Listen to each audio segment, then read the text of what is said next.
The narcissist that you remember in your life doesn't exist. He doesn't. There's this version that you believed early on that he was. There was this incredible version, this amazing version, this seeming guy that you loved, that you liked, that you connected with, that seemed to actually care about you and seemed to actually invest his time, money, and energy into you. And then over a period of time, it slowly dissipated. It slowly started to change. You slowly started to see different shifts in your life of, wait a second, now he's pulling away. Now there's not as much communication. Now I don't really know what's going on. Now he's ghosted me for a day. Now I don't even understand what's happening. And what you need to understand is so many times people get to a place where they are locked into this toxic person, addicted to him. Even if you know logically that this person isn't a good person, this person isn't helping you grow and develop you, this person isn't helpful for your development and your health, mentally, emotionally, spiritually, physically, isn't helpful, but you'll still stay stuck because you're remembering a version of him. Now, I want you to consider a lot of narcissists have what we call masks. Okay, they have a mask. They have a visual of what they're going to be to society, to the world, to you, and to other people. Now, the mask oftentimes can morph and change based on the person that he's around. So the mask is going to be different for you than it is for his family, than it is for his friends, than it is for coworkers, than it is for the spiritual people. Like, there's going to be all different pieces. Okay, sometimes these masks will look very similar. Sometimes they'll look completely different. Sometimes they will morph and change. A lot of times you'll see a narcissist that has a mask. Typically, this is a projected image of a false persona, a projected image of who he wants to be looked and perceived as. So like when I worked for Chick-fil-A for 10 years, I had an image that I wanted to uphold of who I was, of what I could do, of how amazing I was. There was this image of like, hey, I am the guy for this. Like for a long time, I was the guy who like developed and helped drive-thrus. Help them go faster, help them increase their car count, all this stuff. Like went to multiple stores to be able to help with this. Had hundreds of stores come visit my store to learn. So there's all these different things of like, hey, this is what's going on. Now, I need you to understand a narcissist is more concerned about their image than they are anything else. They're more concerned about what is looking out there. Now, sometimes that can be two ways. Sometimes that could be the outward facing image. Sometimes that could just be the image that they internalize. Because once the outward image drops, if they sell the internalized image, they won't really care. They'll keep doing the same thing. So like, oh, I'm still a good person, so it doesn't matter. Slap. Okay? And so you need to understand that the version that you fell in love with was not the narcissist.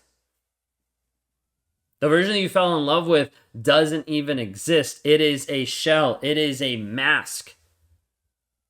And so you can see this a lot of times where the narcissist has this mask. And he's put up this version of himself and he's like, fall in love with this because this guy's amazing. Don't look at me. Look at this guy. He's amazing. You'll start to fall in love with this version of him. You'll start to fall in love with the texting back and forth, the late night phone calls, the flowers, the great stuff. You're like, wow, he gets me. You'll start to connect with like the music that he likes. It's the same, his interests and hobbies that become the same thing as yours. And you start to be like, this relationship is amazing. You start to understand that you're soulmates, that you're meant to be together, that this is the only person in the entire universe that you connect with on this level. It's because it's manufactured. It's because it's put together. It's because it's pieced together with pieces of you trying to figure out how does he have to look and act and be a certain way to catch you, to be with you, to convince you. And what you have to realize over a period of time is as you start to see the mask disintegrate, as you start to see it fall, as you see it shattered one day when you finally catch him doing the things that you thought he was doing the whole time, you realize, and then you start doubting yourself. What's real? What's true? Did he actually love me? Was all of it just a lie? How do I actually know? If he was cheating on me for the past 6 years, how do I know? Was any of it real? Guess what? That version of him doesn't exist. The person that you fell in love with doesn't exist. And is one of the hardest things that you're ever going to work through is the betrayal, the trauma of falling in love with someone who doesn't exist. You fell in love with an image. You fell in love with a picture. You fell in love with a projection that you saw on the wall. It's interesting, my family visited Disney. And in Disney, they have all of these fireworks and projections on the building. And every single night, like Magic Kingdom has like this great like fireworks show and everything like that, and the whole castle lights up, and there's all these different things that are happening on it. There's these different characters running around, all these things on the castle. You're like, wow, it's like a giant TV screen. And if you look at it, you're like, that's amazing. But all it is just projections. It's just something placed on brick and paint to pull at the heartstrings, to make you feel something, to make you think something, imagine something. But in reality, all those silly characters running around on the castle are not actually there. The image is there. The feelings are there. The emotions are there. But they're not there. Neither is the narcissist. You see, the narcissist, the one that you fell in love with, he doesn't exist. That version of him doesn't exist. It was an image. It was fabricated. It was put together from fragments of past relationships to try to make him look better, appear better in society, to fit the mold of however he's supposed to feel, look, and act, so he could be better, so he could look better, so he could slide under the radar and continue to do what he wants to do and abuse you in the process. And so you fell in love with a facade. You fell in love with a version of him. But my wife fell for me. She fell in love with the dashing, charming, wonderful guy. That was all about her. That was her protector. That was focused on loving her. There was all these things that just kept the relationship so amazing and vibrant, that had deep conversations, that were connected, all these things. Until the marriage night. Until the marriage night when the mask just went off. Wasn't even a thing that I thought about. It was just kind of like, okay, now what? Because there was this conquering that had happened. There was this arrival of, okay, now we got what I wanted. Now what?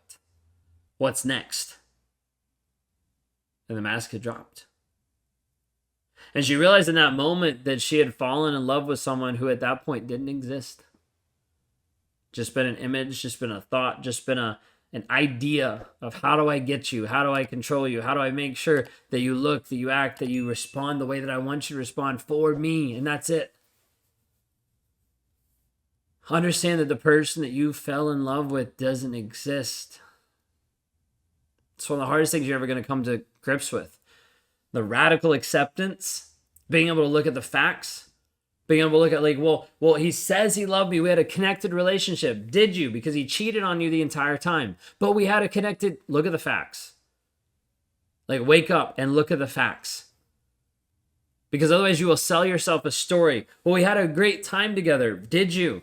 Because before you went out on the date, he was body shaming you. You changed 5 times because you were afraid of what he was going to say. Because the first outfit he sneered at. When you went on the date, it wasn't good enough because there was these snide comments and remarks making you feel timid, making you not even want to eat. But you had to eat so you could keep up the image and the appearance that you were having a good time, even though you weren't and you were dying inside. And you enjoyed walking around, seeing the sunset, and it was great and it felt great. But then you're driving home and he's raging out at you because you made the wrong turn or because you said the wrong thing. Like, do you see this? You will continue to tell yourself a lie and a story and try to believe something because you're holding on that hope and that potential that maybe he'll turn back to that guy. He's not, because that version doesn't exist. It was manufactured for you.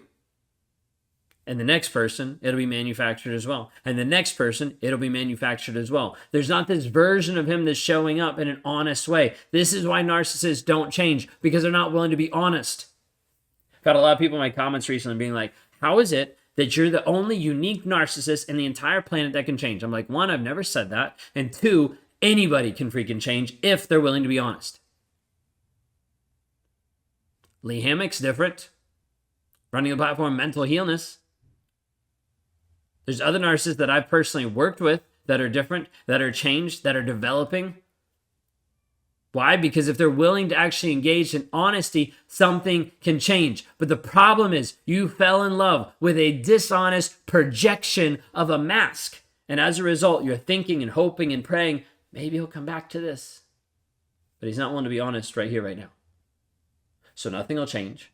Nothing will get better. And nothing will grow and develop into the relationship you actually want, because you're believing and you're falling in love with a version that doesn't exist. If you've fallen in love with a version of a narcissist and you see this for what it is, you see the mask that's actually there, leave a comment below that you see the mask. Just type in mask.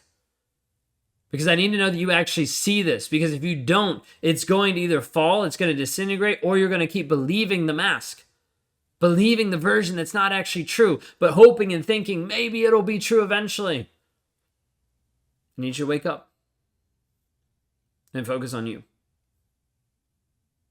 Because if not, you will start to believe the lie that the person you fell in love with does exist, when in reality, it's a mask.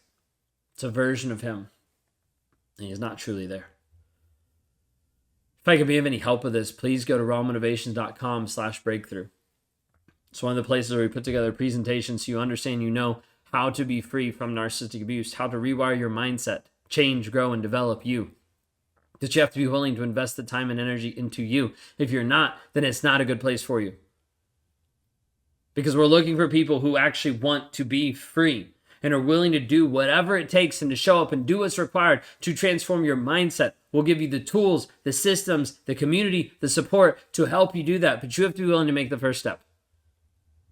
You can do that today by going to rawmotivations.com/breakthrough and take a look at the link there. Take a look at the presentation and move forward if you so desire. You have a blessed and wonderful day.